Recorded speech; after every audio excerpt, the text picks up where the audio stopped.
Isang putahe lang ang kaya mong gawin at kahit iyon ay hindi mo pa magawang tama. Wala kang silbi, felisidad. Huwag mong kalilimutan na ang posisyon mo rito ay dahil lamang sa awa ni Rodrigo, hindi dahil sa galing mo sa kusina. Ang tinig ni Donna Isabela ay matalim at malamig, tumatagos sa bawat sulok ng mansyon. Nakatayo si Felicidad sa gilid ng pintuan. Ang kanyang mga kamay na kanina lamang ay matiyagang naghiwa ng mga gulay para sa nilagang karne ay biglang nanginig.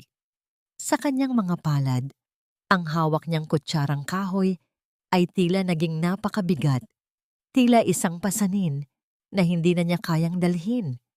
Sa bawat salitang binibitawan ng matanda, nararamdaman niya ang pagtibok ng kanyang puso na humahambas sa kanyang dibdib, mabigat at masakit, gaya ng isang matandang sugat na muling binubuksan. Nakangiti si Sofia sa tabi ng matanda, isang ngiting mapang-alipusta na lalong nagpadilim sa paligid.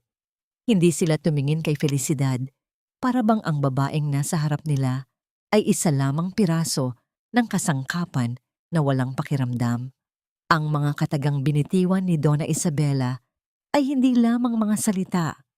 Ang mga ito ay mga latay ng katotohanan na pilit ipinapamukha sa kanya ang kanyang abang kalagayan, ang kanyang pagod, ang bawat oras na inilaan niya upang gawing perpekto ang lasa ng sabaw para sa alaala ng yumaong asawa ni Rodrigo ay ginawang abo sa isang iglap.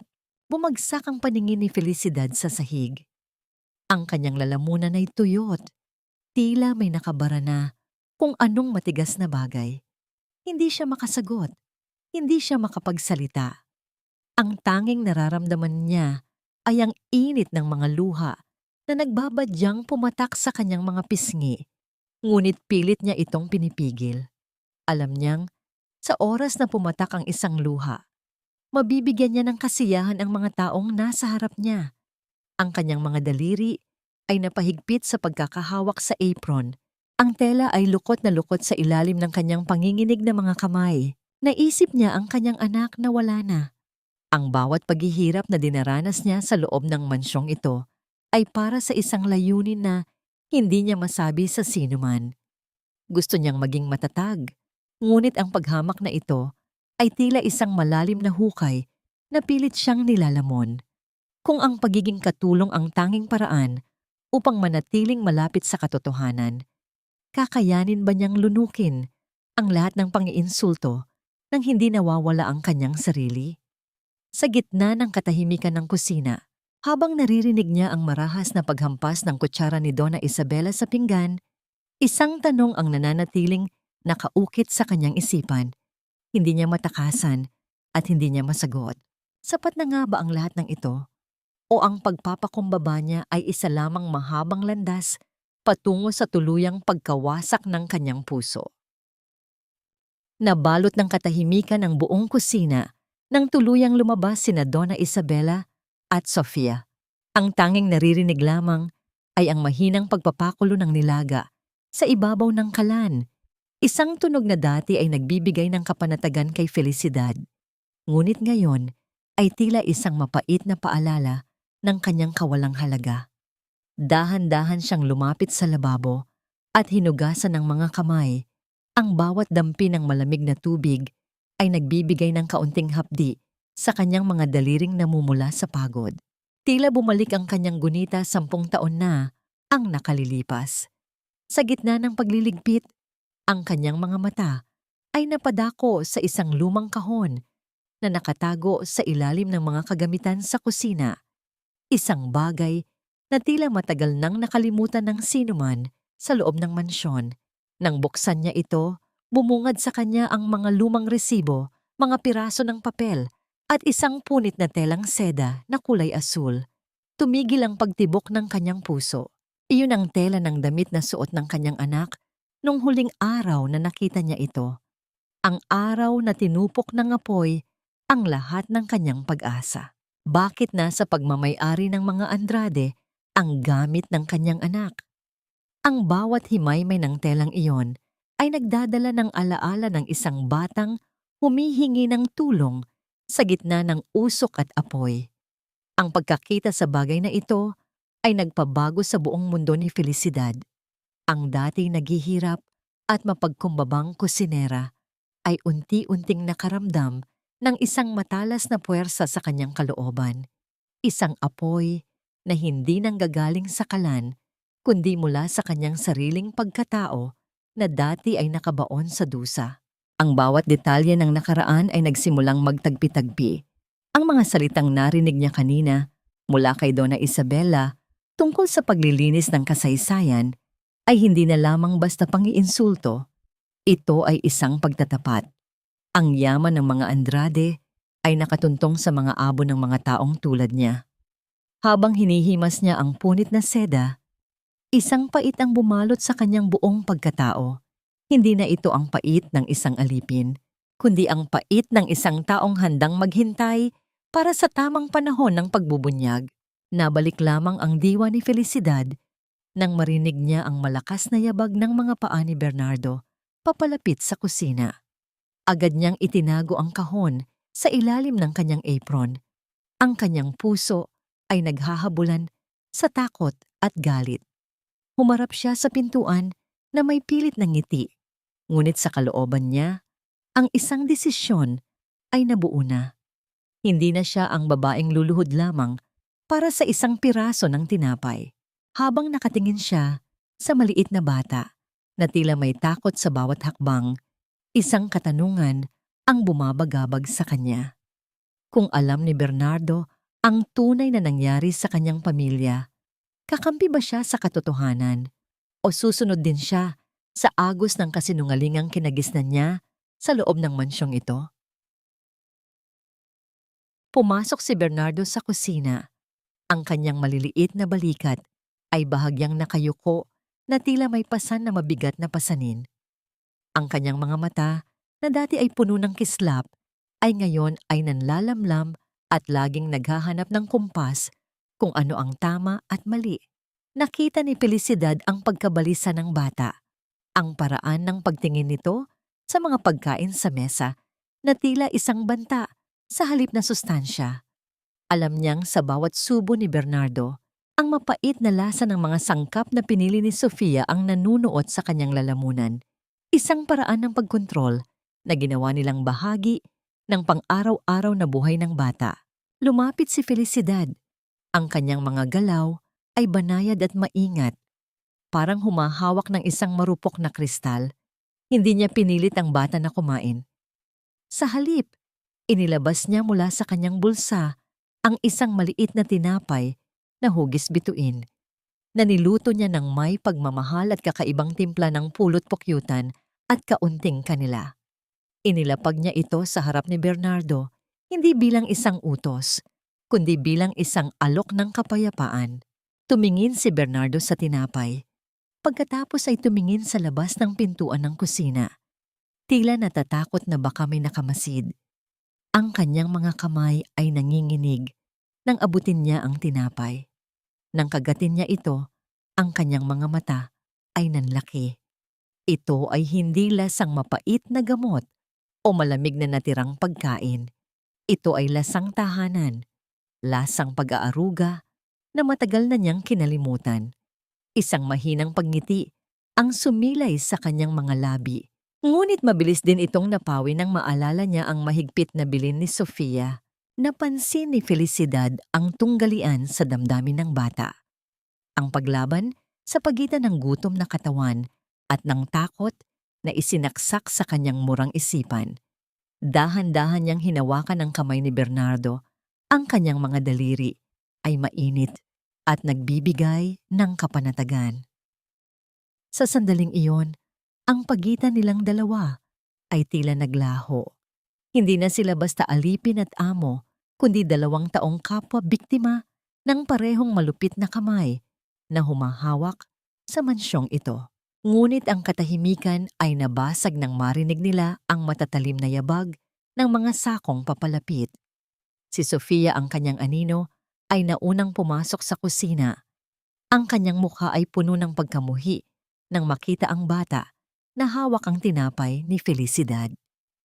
Mabilis na nabitawan ni Bernardo ang kinakain Ang kanyang mukha ay agad na nabalot ng takot, tila isang hayop na nahuli sa bitag. Nakatayo si Felicidad sa harap ni Bernardo. Ang kanyang katawan ay naging proteksyon laban sa matalim na tingin ni Sofia.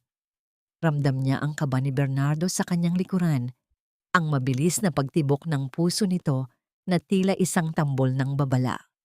Kung ipagpapatuloy niya ang pagbibigay ng pagkain, paano niya maililigtas ang bata mula sa susunod na hagupit ng galit ng mga Andrade?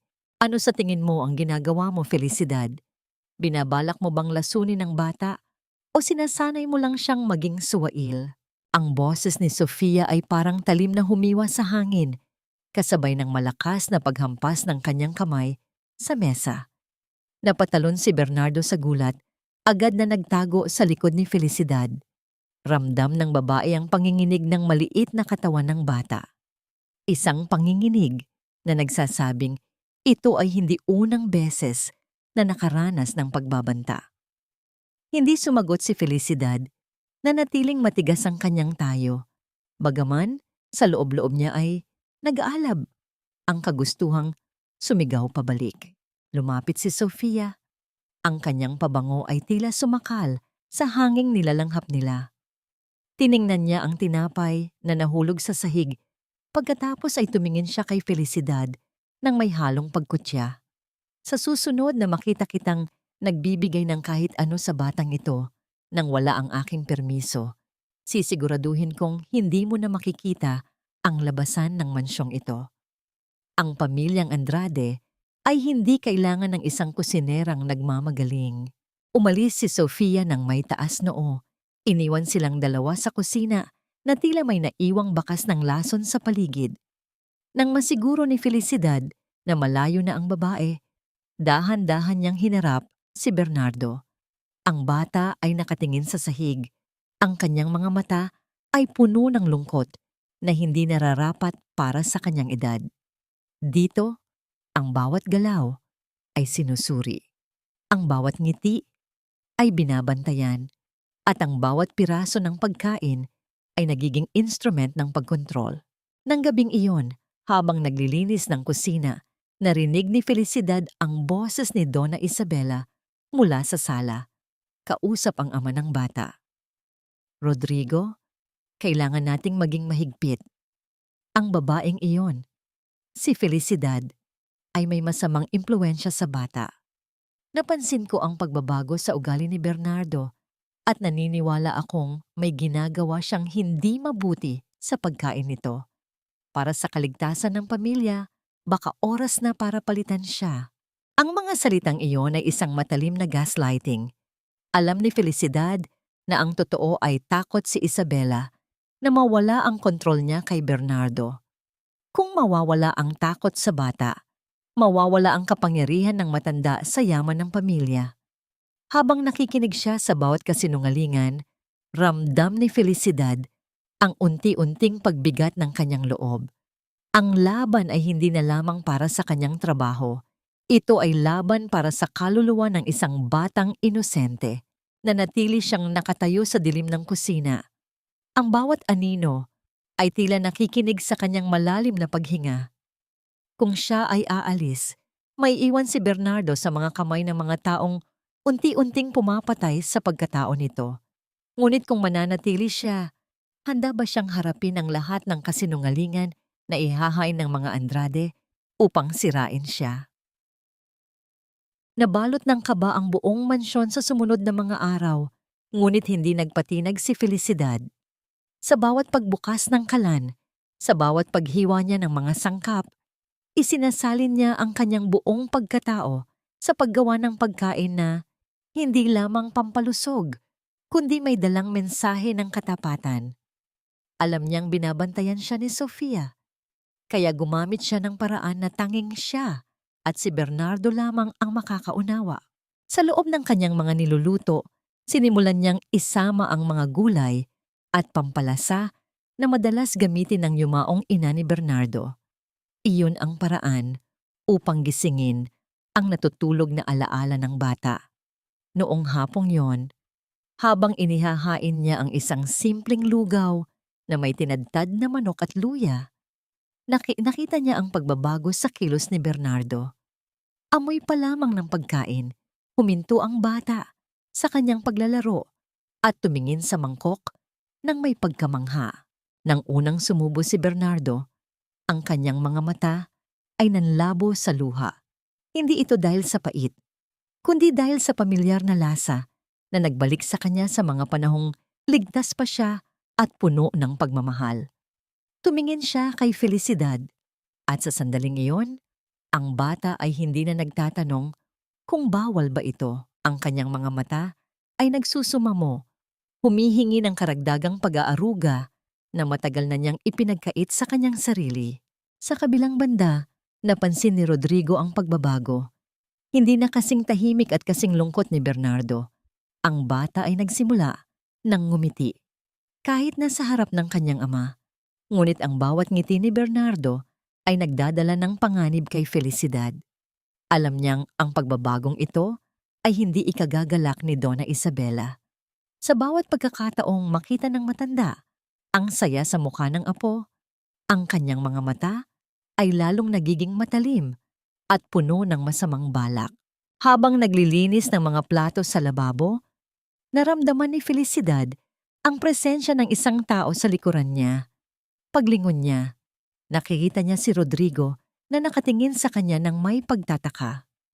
Bakit mo ginagawa ang lahat ng ito, Felicidad?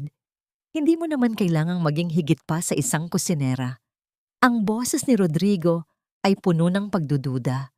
Ang resulta ng mga araw na pagpapakain ni Isabela ng maling impormasyon sa kanyang isipan.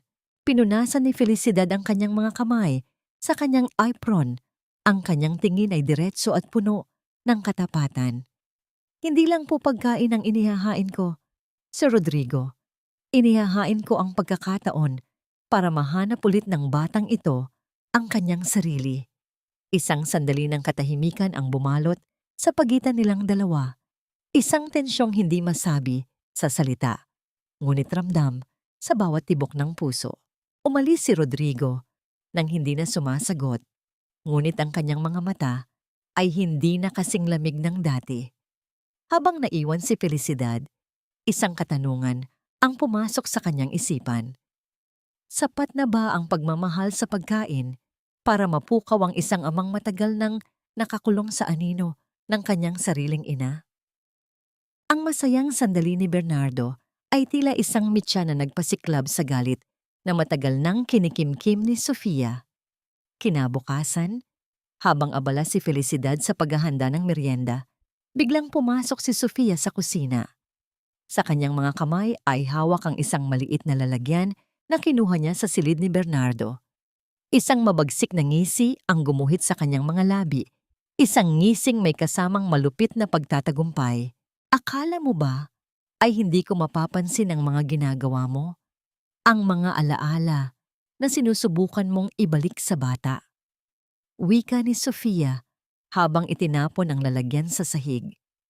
Ang nilalaman nito ay mga tuyong bulaklak at isang lumang larawan na nahanap ni Felicidad sa mga gamit ng bata. Ang pagpapakain mo sa kanya ay isang bagay, pero ang pagpukaw sa nakaraan na matagal na naming ibinaon ay isang malaking pagkakamali. Ramdam ni Felicidad ang mabilis na pagtibok ng kanyang puso. Hindi lamang trabaho ang nakataya rito, kundi ang huling hibla ng koneksyon ni Bernardo sa kanyang ina.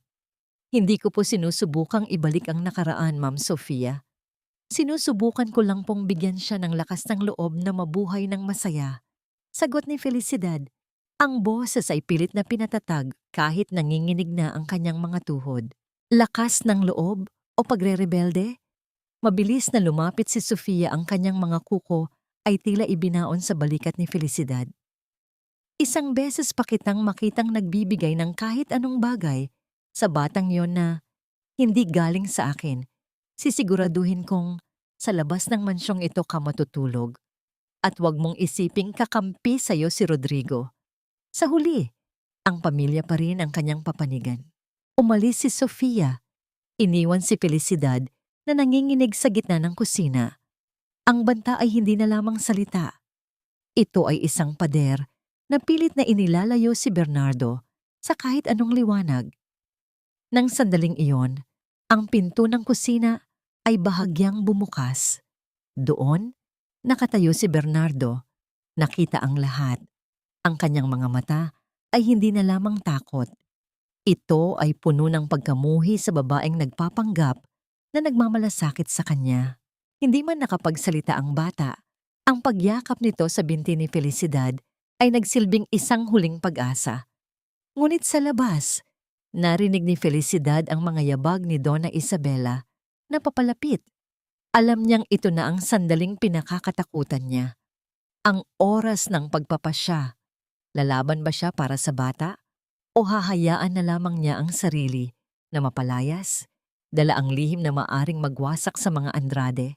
Habang naririnig ang boses ng matanda na tumatawag sa kanyang pangalan, ang puso ni Felicidad ay naging isang malamig na bato. Hindi na siya aatras. Kung ito ang huling araw niya sa mansyong ito, sisiguraduhin niyang mag-iiwan siya ng isang katotohanang hindi na nila maitatago kailanman. Pagpasok ni Donna Isabela sa kusina, ang bawat hakbang niya ay tila isang paghatol. Ang kanyang mga mata ay nanlilisik, nakapako kay Felicidad, na kasalukuyan pa ring niyayakap ni Bernardo. Sa isang mabilis na kilos, hinila ng matanda ang bata palayo sa kusinera. Ang kanyang boses ay naging isang malamig na bulong na may kasamang lason. Bernardo, pumasok ka sa iyong silid. Ngayon din, huwag mo nang lalapitan ang babaeng ito dahil isa siyang magnanakaw ng kapayapaan. Walang nagawa si Bernardo kundi ang sumunod. Ang kanyang mga mata ay puno ng pagluha habang nakatingin sa huling pagkakataon kay Felicidad. Nang mawala ang bata, nanatiling nakatayo si Isabela sa gitna. Ang kanyang presensya ay tila sumasakop sa bawat pulgada ng silid. Sinasabi ko na nga ba, ikaw ang ugat ng lahat ng gulo. Hindi ka nagtatrabaho rito. Naghahasik ka ng lagim sa isipan ng aking apo. Hindi sumagot si Felicidad. Hinayaan niyang marinig ng matanda ang kanyang malalim na paghinga. Ang kanyang mga kamay, bagaman nanginginig, ay mahigpit na nakahawak sa gilid ng mesa. Alam niyang ito ang sandali kung saan ang lahat ng kanyang pagtitiis ay susubukin. Hindi po ako naghahasik ng gulo, Donna Isabela. Naghahasik lang po ako ng katotohanan na matagal niyo nang ibinaon. Natawa ng bahagya ang matanda. Isang tawang walang kagalakan. Katotohanan? Sino ang maniniwala sa isang katulad mo? Ang isang kusinerang walang pangalan laban sa isang pamilyang tulad ng mga Andrade? Lumapit siya ng bahagya. Ang kanyang muka ay ilang pulgada na lamang ang layo kay Felicidad. Bukas, wala ka na rito. At siguraduhin mong hindi mo na muling masisilayan ang mansyong ito o magsisisi ka sa bawat hininga mo. Nang gabing iyon, sa loob ng maliit na silid na tinutuluyan ni Felicidad, hindi siya nakatulog. Ang bawat kaluskos sa labas ay tila banta ng isang malaking sakuna. Ngunit sa gitna ng kanyang pag-iisa, isang mahinang katok ang narinig niya sa kanyang bintana. Pagbukas niya, nakita niya si Rodrigo. Ang lalaki ay mukhang pagod. Ang kanyang mga mata ay may bakas ng matinding kalituhan at pagdadalamhati. Bakit mo ginagawa ito, Felicidad? Tanong ni Rodrigo. Ang boses ay mahina at puno ng pagod. Sinasabi nilang wala kang utang na loob. Pero bakit ang anak ko? Ikaw ang laging hinahanap. Bakit sa bawat pagkain mo, siya lang ang nakakangiti? Tiningnan siya ni Felicidad ng diretso sa mga mata. Dahil ang batang iyon ay hindi nangangailangan ng ginto o karangyaan si Rodrigo. Ang kailangan niya ay pagmamahal na totoo. Ang pagmamahal na nakalimutan niyo na ring ibigay dahil sa bigat ng iyong nakaraan. Isang sandali ng katahimikan ang namayani. Sa dilim ng gabi, ang pag-aalinlangan sa mukha ni Rodrigo ay nagsimulang magbago. Ang mga salita ni Felicidad ay tila isang susi na unti-unting nagbubukas sa mga pinto ng kanyang puso na matagal nang nakakandado. Kung siya ay maniniwala sa kusinera, ano ang gagawin niya sa kanyang sariling ina na siya ring dahilan ng kanyang pagdurusa? Hindi natulog si Felicidad ng gabing iyon. Ang bawat sandali ay ginugol niya sa pag-iimpake ng kanyang kakaunting gamit. Ngunit sa bawat piraso ng damit na kanyang itinutupi, iniisip niya ang magiging kinabukasan ni Bernardo. Nang sumikat ang araw, ang mansyon ay nakabalot sa isang nakakasulasok na katahimikan. Pagbaba niya sa kusina, sinalubong siya ng mga tauhan ni Donna Isabela na may dalang maleta, isang pahiwatig na hindi na siya tinatanggap sa mansyong ito. Ngunit bago pa man siya tuluyang makalabas ng pintuan, isang boses ng bata ang bumasag sa tensyon. Hindi siya aalis. Kung aalis si Felicidad, alis din ako. Si Bernardo, na may hawak na maliit na bag, ay nakatayo sa tuktok ng hagdan. Ang kanyang mga mata ay naglalaban sa galit at pagtatampo, isang mukha na hindi na natatakot sa kanyang lola. Lumingon si Donna Isabela, ang kanyang mukha ay nagbago mula sa pagiging mapagkunwari patungo sa pagiging isang halimaw na handang sumabog. Bernardo, pumasok ka sa iyong silid. Huwag mong hahayaang manipulahin ka ng babaeng yan. Sigaw ng matanda, ngunit ang bata ay hindi natinag. Patuloy siyang bumaba. Ang bawat hakbang ay may determinasyon na hindi inaasahan ng sinuman. Sa gitna ng kaguluhan, dumating si Rodrigo. Ang kanyang mukha ay hindi na mapag-aalinlangan. Pagkatapos ng mahabang gabi ng pag-iisip at pagtatanong sa mga taong matagal na niyang binaliwala sa mansyon, ang mga piraso ng puzzle ay unti-unti nang nabubuo. Nakita niya ang takot sa mga mata ng mga katulong at naramdaman niya ang labis na kontrol ni Isabela sa bawat aspeto ng kanilang buhay. Ina, tama na. Ang boses ni Rodrigo ay mahinahon, ngunit may awtoridad na hindi pa nila narinig noon. Hindi mo na kailangang magdikta kung sino ang mananatili sa bahay na ito. Narinig ko ang lahat. At ngayon, nakikita ko na ang katotohanan. Nanlaki ang mga mata ni Donna Isabela. Ang kanyang mga kamay ay nanginginig, hindi dahil sa takot, kundi dahil sa galit na matagal na niyang itinago sa ilalim ng kanyang mamahaling alahas. Rodrigo, nakikinig ka sa isang alipin? Pagkatapos ng lahat ng ginawa ko para sa pamilyang ito, pagkatapos ng sakripisyo ko para mapanatili ang dangal ng mga Andrade, hindi sumagot si Rodrigo. Sa halip, lumapit siya kay Felicidad at iniabot ang kamay nito, isang kilos na nagpapakita ng respeto na hindi inaasahan ng sinuman. Mananatili si Felicidad, hindi bilang isang kusinera, kundi bilang isang taong may karapatang maging bahagi ng buhay ng aking anak. Sa sandaling iyon, ang hangin sa loob ng mansyon ay tila nagbago. Ang kapangyarihan na matagal nang pinanghahawakan ni Isabela ay unti-unting gumuho. Ngunit alam ni Felicidad na ito ay panimula pa lamang ng isang mas malaking digmaan. Ang matanda ay hindi susuko ng ganoon kadali. At ang mga sikreto ng nakaraan ay nananatiling nakabaon sa ilalim ng mansyong ito. Naghihintay na mahukay. Nananatili ang tensyon sa loob ng mansyon na tila isang bagyong hindi pa tuluyang humahagupit. Bagaman pinayagan na ni Rodrigo na manatili si Felicidad, ramdam pa rin nito ang talim ng bawat tingin ni Donna Isabela.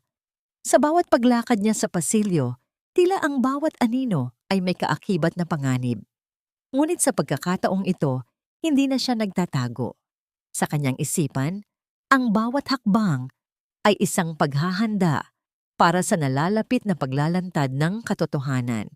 Isang hapon, habang abala si Donna Isabela sa kanyang mga dokumento sa silid-aklatan, sinamantala ni Felicidad ang pagkakataon. Alam niyang ang susi sa lahat ay nasa loob ng mga kabinet na lagi nitong iniingatan. Sa tulong ng isang lumang susi na nakuha niya mula sa isa sa mga tagapaglinis na matagal na ring may hinanakit sa matanda, tahimik siyang pumasok sa silid. Ang bawat paghinga niya ay mababaw, ang kanyang puso ay humahampas sa kanyang dibdib sa bawat kaluskos na marinig niya sa labas. Binuksan niya ang kabinet at doon, sa ilalim ng mga makakapal na folder ng mga ari-arian, ay natagpuan niya ang isang maliit na kahon na yari sa perlas. Pagbukas nito, bumungad sa kanya ang hindi lamang ang kwintas ng kanyang anak, kundi ang isang sertipiko ng kasiguruhan na pilit na inilihim ng mga Andrade. Doon ay malinaw na nakasaad ang pangalan ng kanyang anak bilang isa sa mga biktima na dapat sana ay nakatanggap ng tulong mula sa insurance noong panahon ng sunog. Ngunit ang lahat ng pondo ay dinala sa account ni Donna Isabela. Nanginig ang kanyang mga kamay. Ang galit na matagal niyang kinimkim ay hindi na lamang basta hapdi. Ito ay naging isang matalas na armas. Narinig niya ang yabag ng mga paa ni Isabela sa labas, papalapit sa pinto. Mabilis niyang kinuha ang mga dokumento. Itinago ito sa ilalim ng kanyang apron at lumabas sa kabilang pinto bago pa man siya mahuli. Paglabas niya, nasalubong niya si Sofia na may kasamang 2 gwardya. Ang mga mata ni Sofia ay puno ng paghihinala. Ano ang ginagawa mo malapit sa silid ni Doña Isabela? May ninanakaw ka ba? Tanong nito habang pilit na kinakapa ang kanyang katawan. Ngunit nanatiling kalmado si Felicidad. Ang kanyang isip ay nakatuon na sa kung paano niya gagamitin ang hawak niyang ebidensya. Wala akong ninanakaw, Sofia. Ang tanging kinuha ko ay ang hustisyang matagal niyo nang ipinagkait. Sagot niya na may paninindigan sa boses. Umalis si Felicidad. Iniwan si Sofia na natutuliro sa kanyang mga salita. Sa kanyang silid, inilabas niya ang mga dokumento. Alam niya na sa sandaling mailabas niya ito, ang buhay ng mga Andrade ay magugunaw. Ngunit ang higit na mahalaga, ang kaluluwa ng kanyang anak ay sa wakas, ay makakamit na ang katahimikang matagal na nitong inaasam. Ang tanong na lamang ay, paano niya ito ipakikita kay Rodrigo nang hindi siya agad na mapapahamak?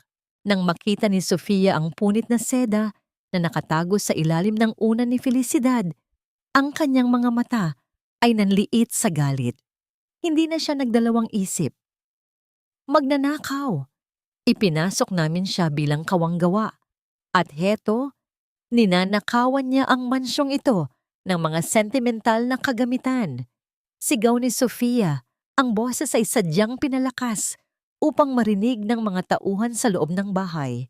Hindi nakapagsalita si Felicidad. Ang kanyang mga kamay ay mahigpit na nakakuyom, hindi dahil sa takot, kundi dahil sa matinding pagpipigil na huwag manakit. Sa isang iglap, siya ay kinaladkad palabas ng mga gwardya. Ang kanyang katawan ay bumagsak sa matigas na sahig ng pasilyo. Doon, nakatayo si Donna Isabela. Ang kanyang mukha ay nakabalot sa isang mapagkunwaring pagkasuklam. Dinala kita rito upang magsilbi, hindi para maghasik ng dumi sa aking tahanan, ani Isabela, habang nakatingin ng matalim kay Felicidad. Dalhin ninyo siya sa selda sa likod ng bodega. Hindi siya lalabas hanggat hindi natin nakukuha ang lahat ng ninakaw niya. Habang pilit siyang isinasama patungo sa madilim at lumang bodega, bawat hakbang ni Felicidad ay lalong nagpapabigat sa kanyang pakiramdam. Ang silid ay makitid at halos walang liwanag. Tanging isang maliit na siwang lamang ang nagpapapasok ng malamlam na sinag mula sa labas.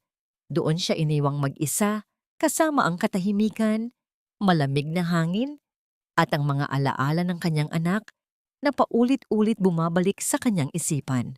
Sa labas, narinig niya ang pag-uusap nina Sofia at Isabela. Siguraduhin ninyong walang makakalapit sa kanya. Pakainin ninyo siya ng tira-tira. Kung sakaling mamatay siya sa gutom o sa sakit, sabihin ninyo na tumakas siya. Ang utos ng matanda. Ang pinto ay malakas na isinara. Ang tunog nito ay umalingaw-ngaw sa buong bodega. Sa gitna ng kadiliman, si Felicidad ay napaupo sa sahig. Ang kanyang katawan ay nanghihina, ngunit ang kanyang isipan ay nananatiling matalas. Alam niyang ito ang huling baraha ng mga Andrade. Ang pagkakakulong sa kanya ay isang pag-amin na takot sila sa katotohanang hawak niya. Sa kabilang bahagi ng pader, narinig niya ang isang mahinang kaluskos, isang maliit na daga ang dumadaan.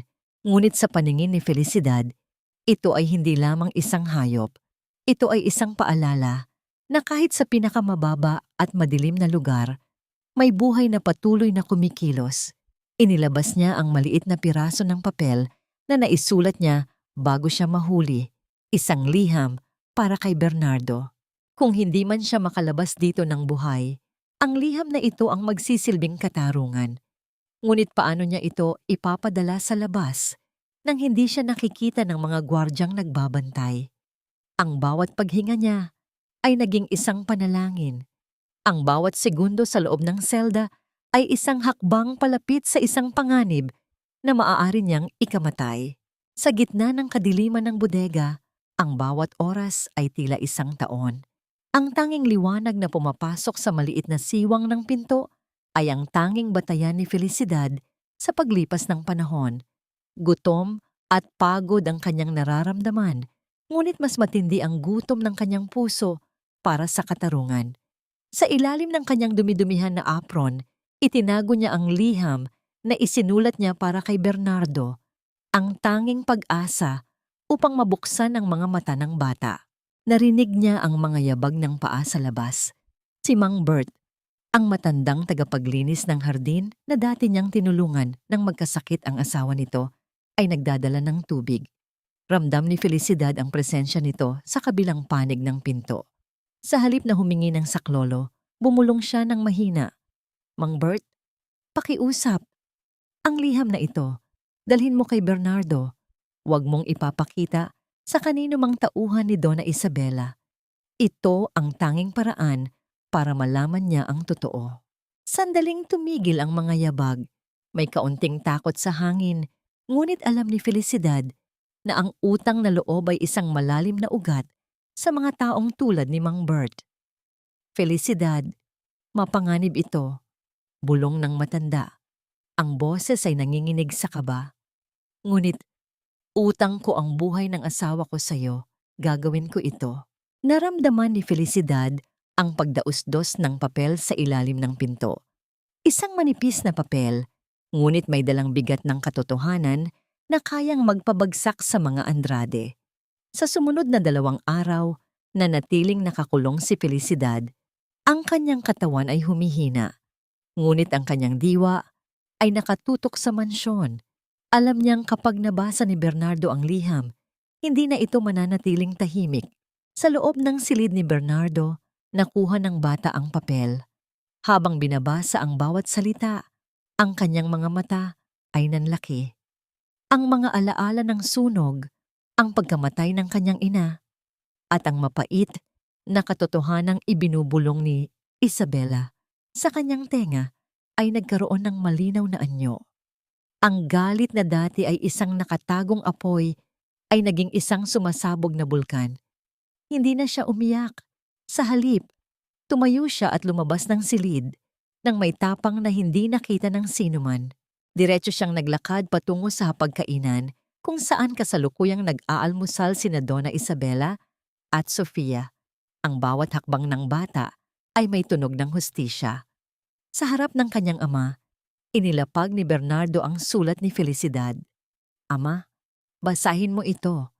Ang boses ni Bernardo ay matatag, puno ng awtoridad na hindi inaasahan ng isang bata.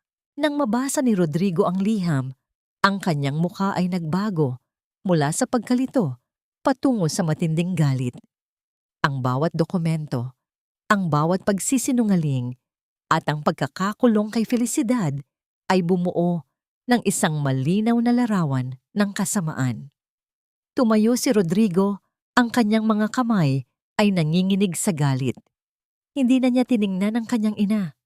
Ang kanyang tingin ay nakapako sa pinto ng bodega kung saan nakakulong ang babaeng nagmulat sa kanyang mga mata. Bumukas ang pinto ng bodega nang may malakas na kalabog. Ang liwanag mula sa labas ay sumilip sa madilim na sulok kung saan nakaupo si Felicidad. Sa harap niya ay nakatayo si Rodrigo. Ang kanyang mukha ay puno ng pagsisisi at galit na nakatuon hindi sa kanya, kundi sa lahat ng mga kasinungalingang kanyang pinaniwalaan. Hindi na naghintay pa si Rodrigo. Binuhat niya si Felicidad na halos hindi na makatayo sa panghihina. Ang bawat galaw niya ay puno ng pag-iingat na parang humahawak ng isang mamahaling hiyas. "Patawarin mo ako, Felicidad," bulong ni Rodrigo habang isinasakay siya sa sasakyan. Hindi ko akalaing ang taong pinagkakatiwalaan ko ay siyang dahilan ng lahat ng sakit na ito. Hindi sumagot si Felicidad. Ang kanyang katawan ay nanginginig sa pagod, ngunit ang kanyang mga mata ay nananatiling nakatingin sa mansyon na unti-unting lumalayo. Alam niyang hindi pa tapos ang laban.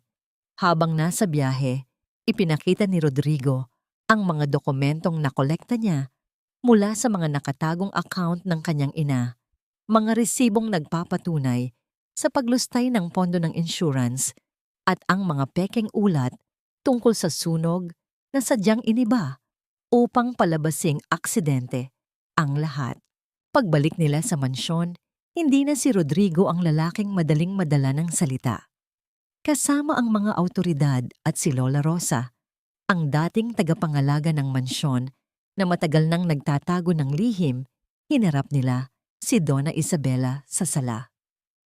Ang matanda, na noon ay nakaupo sa kanyang silya na tila reyna, ay unti-unting nawalan ng kulay ang mukha nang makita si Lola Rosa.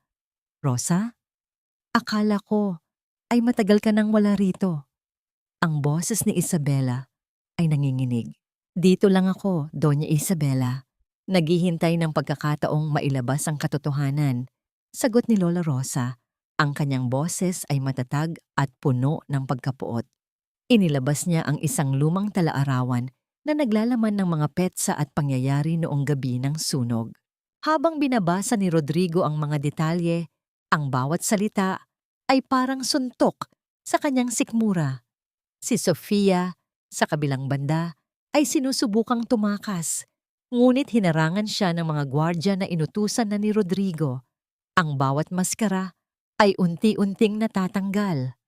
Ang mga Andrade, na kilala sa kanilang dangal, ay nahaharap sa isang kahihihiyang hindi na mabubura ng kahit anong yaman. Sa isang sulok, nakatayo si Bernardo, hawak ang kamay ni Felicidad. Ang bata ay hindi na natatakot. Ang kanyang mga mata ay nakatingin sa kanyang lola na ngayon ay gumuho na ang mundo. Para kay Felicidad, ang sandaling ito ang katuparan ng kanyang matagal na panalangin. Hindi ito paghihiganti, ito ay pagbabalik ng hustisya sa kung saan ito nararapat. Ngunit bago tuluyang dalhin ng mga pulis ang mag-ina, isang huling tanong ang binitiwan ni Isabela kay Rodrigo. "Sa tingin mo ba ay magiging maligaya ka pagkatapos mong wasakin ang sarili mong pamilya?"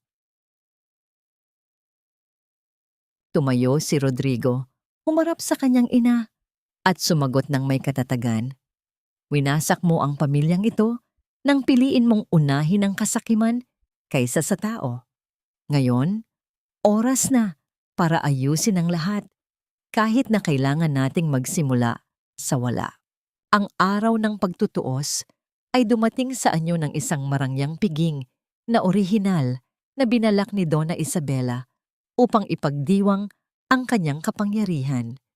Ngunit sa halip ng mga kroni at mga taong mapagkunwari, ang mga lamesa ay pinuno ng mga simpleng pagkain na luto ni Felicidad, mga pagkaing sumisimbolo sa pagbabalik ng dangal at katotohanan.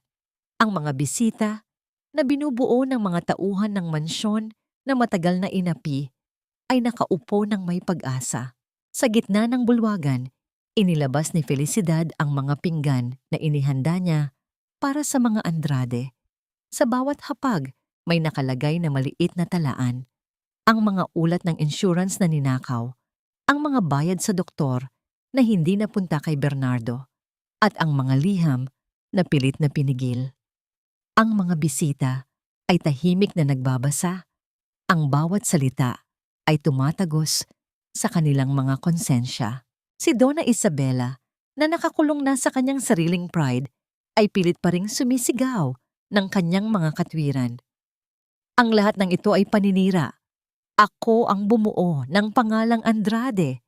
Ngunit sa pagkakataong ito, walang nakikinig sa kanya. Ang kanyang boses, na dati ay may dalang takot, ay naging isang mahinang kalampag na walang saysay. Bawat putahe na inihain ni Felicidad ay may kaakibat na kwento. Ang unang ulam, isang nilagang manok na may luya, ay nagpapaalala sa gabing ipinagkait ang gamot sa batang Bernardo. Ang ikalawang ulam, isang sinigang na may maasim na sampalok, ay sumisimbolo sa mapait na lasa ng traidor na pagtrato ni Sofia sa mga trabahador. Sa bawat subo ng mga naroroon, ang katotohanan ay tila nagiging bahagi ng kanilang pagkatao. Nang ilabas ang panghuling putahe, isang matamis na kakanin na paborito ng anak ni Felicidad, ang buong silid ay nabalot ng katahimikan. Doon, sa harap ng lahat, ipinakita ni Felicidad ang medalya ng kanyang anak na nakuha niya mula sa mga gamit ni Isabela. Ito ang huling piraso ng ebidensya na hindi na kayang pasinungalingan ng kahit sino. Si Sofia na pilit na nagtatago sa dilim ng sulok ay hindi na nakayanan ng presyon. Siya ay lumuhod at nagsimulang umiyak, hindi dahil sa pagsisisi, kundi dahil sa pagbagsak ng kanyang mga ambisyon. Ang mga gwardya ay pumasok, dinala ang mag-ina patungo sa hustisya na matagal na nilang tinakasan. Habang inilalabas sila sa pintuan, walang sino man ang lumingon. Ang bawat anino ng kanilang kasamaan ay iniwan sa loob ng mansyon, habang ang liwanag ay unti-unting bumabalik sa bawat sulok nito. Si Rodrigo, na nakatayo sa tabi ni Felicidad, ay nakaramdam ng bigat na unti-unting nawala. Ang bawat pagkakamali niya ay hindi na maibabalik, ngunit sa pagkakataong ito, may pagkakataon na siyang maging totoong ama para kay Bernardo. Sa pagtatapos ng piging, hindi na ito isang pagdiriwang ng yaman, kundi isang pagdiriwang ng paglaya mula sa kadena ng kasinungalingan. Matapos ang gulo, ang mansyon ng mga Andrade ay hindi na ang malamig at nakakatakot na lugar na nakilala ng marami. Sa mga sumunod na linggo, ang bawat pasilyo ay tila humihinga na muli. Ang mga dokumentong nakuha ni Rodrigo ay nagsilbing daan upang ibalik ang bawat sentimong ninakaw ni Donna Isabela sa mga pamilyang biktima ng sunog. Hindi man maibabalik ng pera ang mga buhay na nawala, ito ay nagsilbing simula ng paghilom para sa komunidad na matagal na niyang niyurakan. Si Sofia ay tuluyan ng humarap sa hatol ng batas. Ang kanyang mga marangyang damit ay napalitan ng kulay abo na uniforme ng bilangguan. Walang sino man ang dumalaw sa kanya. Ang mga kaibigang dati niyang pinagsisilbihan ay tinalikuran siya nang malaman ang tunay na baho ng kanyang mga ginawa. Sa loob ng selda, ang tanging natira sa kanya ay ang alaala ng kapangyarihang hinangad niya, ngunit hindi niya napanindigan dahil sa kawalan ng dangal. Si Donna Isabela naman, sa kanyang pagkakakulong, ay unti-unting nilamon ng kanyang sariling kapaitan. Ang kanyang boses, na dati ay nagpapanginig sa mga tauhan, ay naging mahina na lamang sa loob ng 4 na sulok ng kanyang selda. Sa huling pagbisita ni Rodrigo, hindi na siya nagmakaawa. Tiningnan lamang niya ang kanyang anak nang may halong poot at pagsisisi na hindi na matatapos. Alam ni Rodrigo na ang pagpapatawad ay isang proseso, ngunit ang katarungan ay kailangang manatiling matatag para sa kapakanan ng lahat ng nagdusa. Si Bernardo, sa kabilang banda, ay unti-unti nang nagiging isang masiglang bata. Ang kanyang mga mata ay hindi na laging nakatungo. Nakakaya na niyang makipaglaro sa mga anak ng mga tauhan sa mansyon, isang bagay na ipinagbawal sa kanya noon. Si Felicidad ang naging sandigan niya. Hindi na siya tinuturing na alipin, kundi bilang isang ina na nagbigay sa kanya ng hindi lamang pagkain, kundi ng pagkakataong mabuhay ng malaya. Isang hapon, habang naglalakad sa hardin si Rodrigo at Felicidad, tumigil ang lalaki at tumingin sa malayo. Felicidad, hindi ko alam kung paano babawiin ang lahat ng nawala sa iyo. Ngunit nais ko sanang simulan sa pagtatayo ng pundasyon na hindi nakabase sa pera, kundi sa pagtulong sa mga taong kailangan ng hustisya. Ngumiti si Felicidad. Ang ngiting iyon ay puno ng pagpapatawad, hindi para sa mga Andrade, kundi para sa kanyang sariling kapayapaan. Ang mansyon na dati ay bilangguan ng lihim ay nagbukas na ng mga pinto nito sa mga nangangailangan. Ang bawat sulok nito ay puno na ng tinig ng mga bata at ng amoy ng masarap na pagkain na niluluto ng may pagmamahal. Ang kasaysayan ng mga Andrade ay hindi na lamang kwento ng yaman at kapangyarihan. Ito ay naging kwento ng pagbangon mula sa abo. At sa gitna nito, si Felicidad ay hindi na lamang isang kusinera. Siya ang naging puso ng tahanan na matagal na nawala. Ngunit sa likod ng lahat ng ito, may isang huling kabanata na kailangang isara, ang paghaharap sa sariling alaala ng kanyang anak na matagal na niyang bitbit sa kanyang puso. Isang taon ang lumipas, ang mansyon ng mga Andrade ay hindi na isang malamig na gusali ng mga lihim, kundi isang tahanan na puno ng buhay. Ang dating kusina na saksi sa mga luhang hindi na ibuhos ay isa ng sentro ng pag-asa, ang restaurant na dalawang bituin. Sa bawat pagkain na inihahain dito, laging may nakalaang isang plato para sa mga nangangailangan, isang paalala na ang tunay na yaman ay matatagpuan sa pagbabahagi. Nakaupo si Felicidad sa hardin, pinapanood si Bernardo na tumatakbo kasama ang ibang mga bata. Ang kanyang puso ay payapa, hindi na nakagapos sa pait ng nakaraan. Sa kanyang mga kamay, hawak niya ang kwintas ng kanyang anak, hindi na bilang simbolo ng pagdadalamhati, kundi bilang isang anting-anting ng pag-ibig na kailanman ay hindi matitibag. Si Rodrigo, na ngayon ay mas madalas nang makita sa komunidad kaysa sa loob ng opisina, ay lumapit sa kanya. Hindi pa rin ako sanay na makita kang nakangiti ng ganyan, wika niya ng may lambot sa tinig. Salamat, Felicidad. Dahil sa iyo, natutunan kong ang tunay na pagpapatawad ay hindi ang paglimot sa mali, kundi ang pagpili na itama ang kinabukasan. Tumingin si Felicidad sa malayo, sa abot tanaw kung saan sumisikat ang araw. Naisip niya ang kanyang anak, si Bernardo, at ang mahabang landas ng paghilom na kanyang tinahak. Ang pagpapatawad ay hindi regalo para sa kanila, Rodrigo. Ito ay regalo ko para sa aking sarili, upang sa wakas ay makalaya na ako sa bilangguan ng aking sariling sakit. Natagpuan na ni Felicidad ang kanyang kapayapaan. Hindi man niya maibabalik ang kahapon, natutunan niyang ang bawat sugat ay nagiging pintuan para sa mas malalim na pagmamahal. Ang mga Andrade ay hindi na mga Panginoon, kundi mga kasama sa paglalakbay. At sa gitna ng lahat, ang katarungan ay hindi lamang dumating sa pamamagitan ng batas, kundi sa pamamagitan ng pagpili na maging mabuti sa kabila ng lahat ng kasamaang naranasan. Ang kwentong ito ay hindi nagtatapos sa paghihiganti, kundi sa isang simpleng katotohanan na ang liwanag ay laging mananatili basta't may pusong handang magsilbing ningas sa gitna ng kadiliman. Sa bawat paghalimuyak ng pagkain sa dalawang bituin ang laging nakatingin mula sa itaas. Ang isa ay para sa kanyang anak at ang isa ay para sa bagong simula na kanyang natagpuan. Ang lahat ay maayos na. At sa wakas, si Felicidad ay tunay na malaya na. Ang bawat kwento ay may hangganan, ngunit ang aral na iniwan nito ay mananatiling buhay sa puso ng bawat isa sa inyo.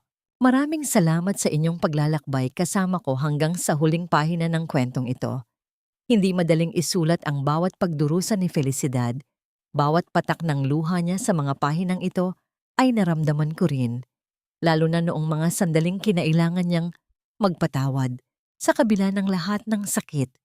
Ang kwentong ito ay hindi lamang likhang isip, kundi hango sa tibay ng loob ng mga babaeng kilala ko na dumaan sa apoy ng buhay, ngunit piniling manatiling buo at mabuti.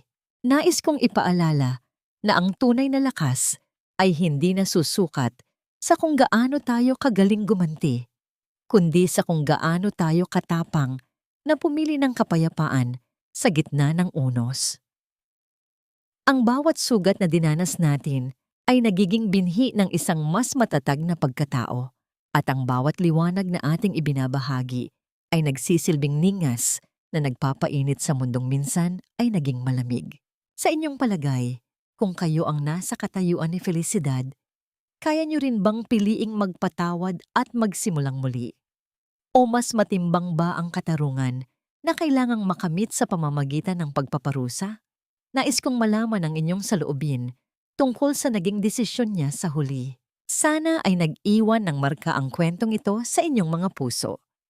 Kung kayo ay naantig o nakahanap ng pag-asa sa paglalakbay na ito, huwag ninyong kalimutang i-like ang video na ito at ibahagi ang inyong kaisipan sa comment section. Ang inyong mga komento ay nagsisilbing inspirasyon upang makabuo pa tayo ng mas marami pang kwentong magbibigay ng liwanag. Muli, maraming salamat at sana ay manatiling matatag ang inyong mga loob sa anumang pagsubok ng buhay.